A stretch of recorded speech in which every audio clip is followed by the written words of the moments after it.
Hello, I'm John Mamias, Executive Producer at CD Projekt Red, and welcome back to our continued development diary series on The Witcher 2, Assassins of Kings, and now the Enhanced Edition. Today we're going to delve into some of the new features we've created for the Enhanced Edition.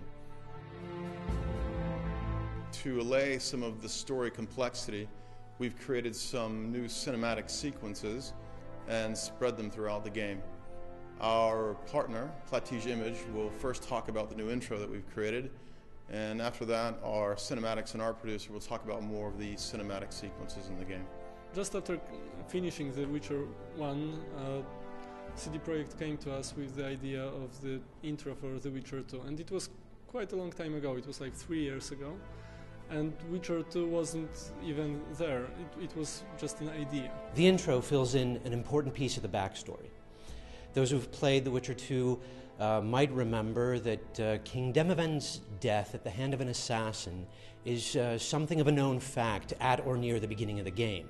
The intro shows exactly how that happened, and it shows it in spectacular fashion. From the very, very early stages, we knew what will happen in the intro. We also quite early knew where it will happen, because the idea of the action happening on the boat was very early in the process, and it came directly from CD Projekt.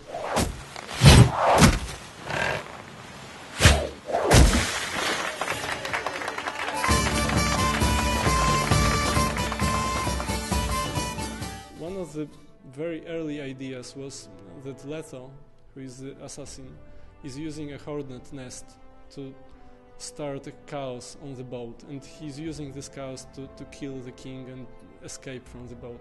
But I wasn't sure that it would really work as a cinematic experience, and after some discussions with Adam Badowski and some other people in CD Projekt, we came with the idea of the ice bomb. At the beginning we see the ship, the party, the jesters fooling around, then there's a freezing of the ship and the havoc that the assassin creates among the crew members. We wanted this final moment, crowning the whole action, to be really brutal, raw and ugly.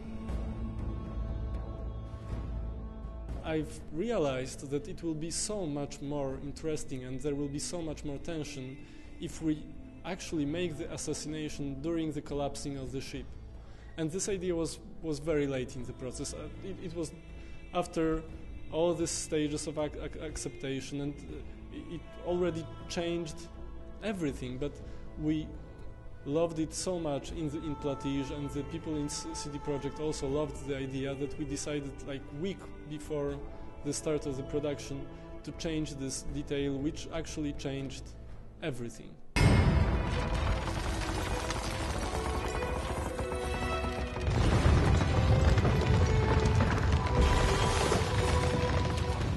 You see individual steps, muscle movements, slashes, and twinkles in the eye that express ferocity or fear. And they're all important. They all bring in a mountain of meaning. They suck you in and draw you to the edge of your seat, and bam, 3.5 minutes, and you know you're going to have one badass motherfucker to contend with.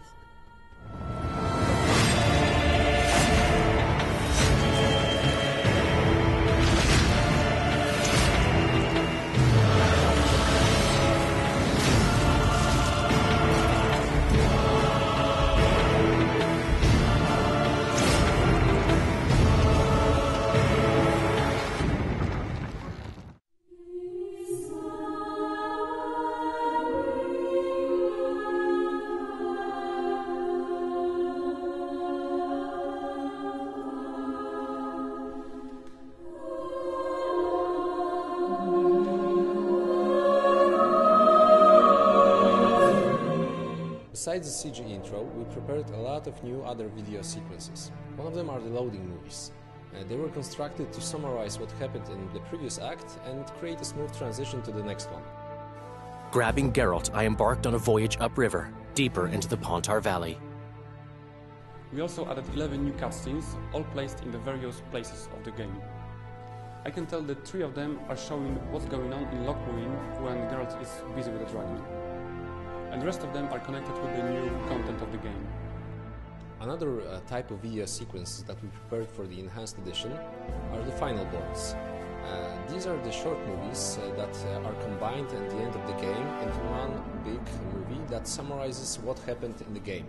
Depending on the player choices, you can end up with 12 versions of those movies. Especially for this part of the game, we composed new music and recorded it with a live choir. The Witcher had traveled far and wide in search of the Kingslayers. Along the way, he had met both the righteous and scoundrels, Bernard Laredo amongst the latter. Additionally, we've prepared a completely new outro for the game. It was fully rendered on our own technology, Red Engine. And right from the start, we decided it was going to take place in a whole new location. So, yeah, we created a whole new location for it, which includes like new trees, new bushes, everything, just to have it geologically different.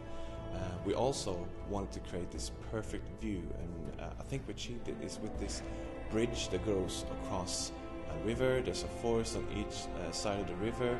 There's a mountain far from the distance. It looks absolutely stunning, and I hope you guys will like it. So we've only just scratched the surface of the new content we're adding to Witcher 2 Assassins of Kings Enhanced Edition. Stay tuned for the next Dev Dive where we talk about the new gameplay mechanics, as well as the new quests and the new characters.